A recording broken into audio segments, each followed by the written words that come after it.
Posible nang makasuhan at ikulong ang mga stalker o yung mga buntot po ng buntot.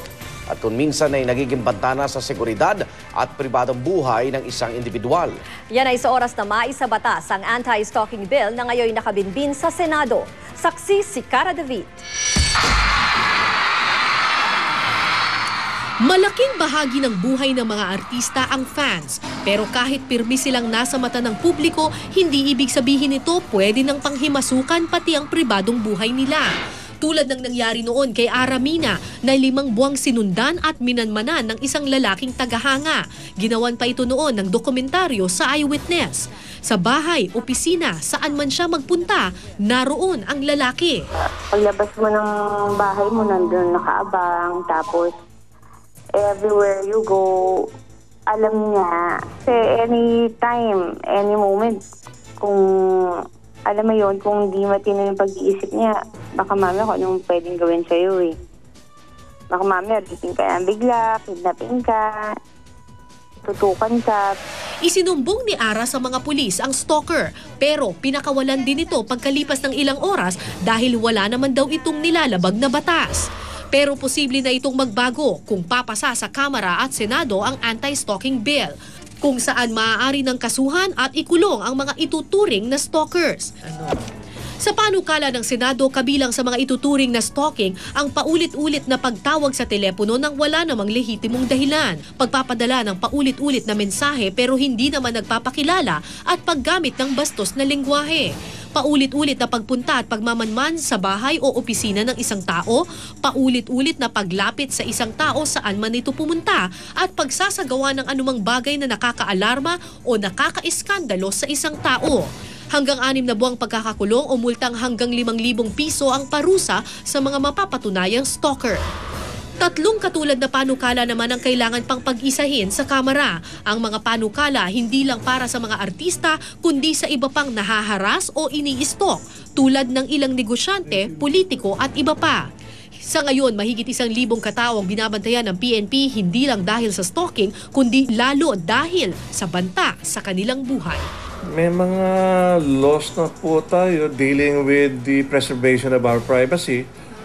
But I believe kung meron pong lalabas na ganitong batas, somehow makakatulong po siguro. With the anti-stalking law, mas madidefine natin kung ano yung dapat, anong measures so that hindi ma-invade or ma-violate yung privacy ng tao. Ako po si Cara David, ang inyong saksi. Mahigpit pong inoobserbahan ngayon sa ospital ang comedy king na si Dolphy dahil sa pulmonya. Ayon sa kanyang mga anak, kinailangang kabitan ng respirator si Dolphy para tulungan ang kanyang paghinga. Sa tweet ni Eric Quizon, sinabi niyang tumutugon naman daw sa gamutan ng ama na dinala sa ospital nitong Sabado. Nagpapasalamat ang pamilya kabilang na ang partner ni Dolphy na si Shasha Padilla sa lahat ng mga nagdarasal para sa hari ng komedya.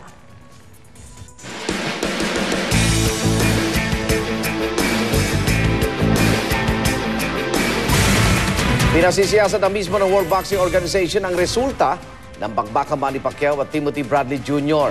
Nais matukoy ng WBO kung paano nagdesisyon pabor kay Bradley ang 2 hurado na sina Dwayne Ford at CJ Ross. Paglilinaw ng WBO, gagawin nila ito para magkaroon ng mga hakbang alinsunod sa mga patakaran. Una nang humiling ng investigasyon si Top Rank Promotions CEO Bob Arum.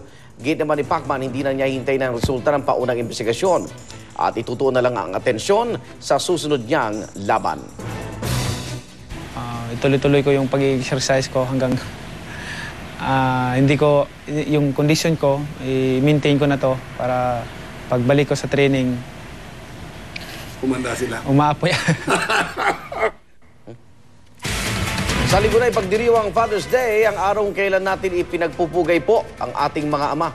Kilalanin natin ang ilang mukha ng pagsasakripisyo at pagmamahal ng mga tinaguriang haligi ng tahanan sa report na ito. Dahil grade 1 lang ang tinapos bunga ng kahirapan, tanging pangalan lang daw ang naisulat at nababasa ng 36 na taong gulang na si Tatay Roderick. Pareho silang no read no write ng asawa kaya hirap silang makahanap ng trabaho. Kasi mahirap po mama, walang pinag-aralan. Tulad nito, kasi kung may pinag-aralan ako, akala ko tama na makasulit ka ng pangalan, tama na yung magmat, magbilang, pero kulang pala. Maari po, kaya ko lang. Gusto ko po sana makapagtrabaho, kaso hindi po ako marunong trabaho kasi wala po akong alam. Sa kakarampot na kita bilang repairman, hindi lang niya binubuhay ang asawa at 3 anak. Gusto rin niyang masigurong hindi matutulad sa kanyang mga anak. Kaya nangakong igagapang silang lahat.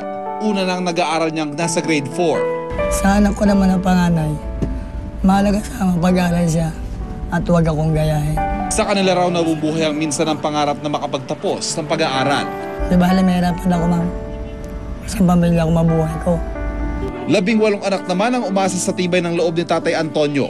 Ngayong 66 na taon na siya, nadagdagan pa yan ng 27 apo. Talagang mahirap. Pero may kasarap naman yan eh. Kung pagdating ng na, malaki na sila, masaya naman. Masaya. Nakikita mo yung pinaghirapan mo eh. Siksikan man ang kanilang pamilya sa maliit na bahay, ni minsan daw ay hindi nagkulang sa pag-aaruga ang kanilang tatay.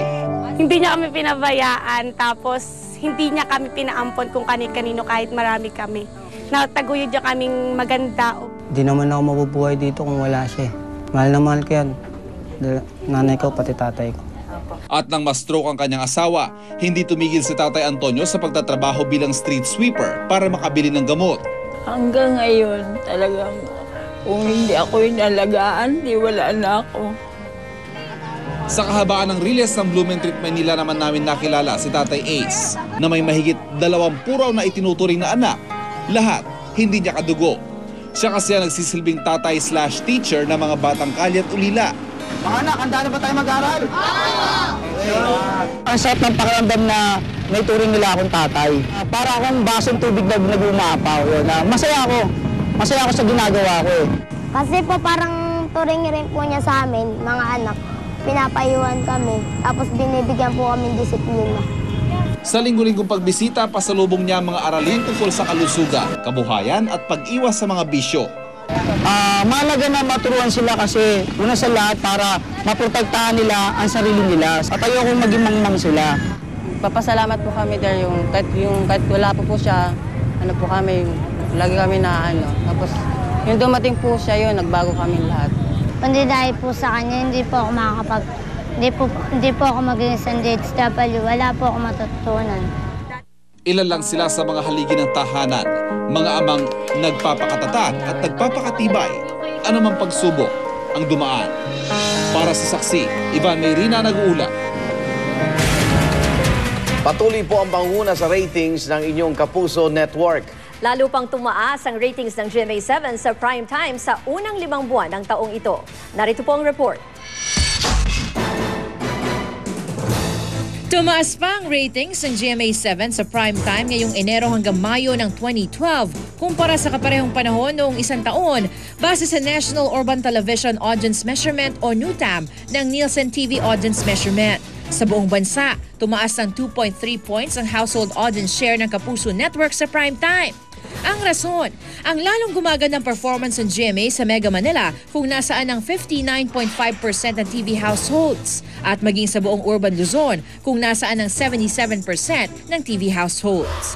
Tumaas sa 6.9 points ang lamang ng Kapuso Network sa ABS-CBN sa primetime household audience share sa Mega Manila, habang tumaas sa 3.7 points ang lamang ng GMA sa ABS-CBN sa primetime household audience share sa Urban Luzon. Ang Nielsen TV Audience Measurement ang pinagkukunan ng ratings ng mas nakararaming kumpanya sa industriya. Para sa Saksi, Salima Rafran, nag-uulat. Kung nasa ng balita, ikaw tangdigan ng katotohanan magkasama sa pagbabalitang walang kinikilingan.